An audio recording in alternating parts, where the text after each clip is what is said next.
Nandito po tayo sa pisang ko si Abo Gilbert. Gilbert. Ito po yung finished product po nila na itik. Yan. Siya po ang Siya po ang nagpo-production na yan. Yan. Ito po. Ito yung special nila, sisig. Saka meron silang dinuguan na ano to pare? Sabi mo. Ha? Dinuguan, tinumis. Tinumis, hindi. Anong part to? Maskara. So, napakabait ng pinsan ko. Nilibre ko. Ayan, may kaldereta sila.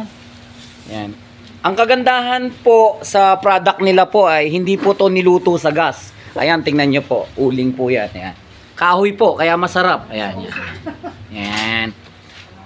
Kung ano yung tradition po natin nung wala tayong gas, ganyan po. Ayan.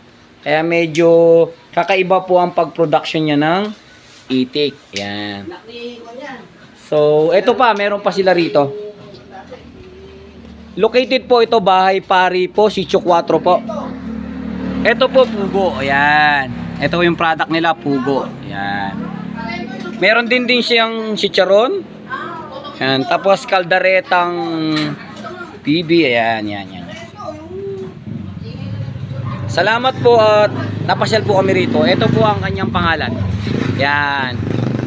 Located lang po pag gusto nyo, umorder lang po kayo dito sa Bahay Pari po.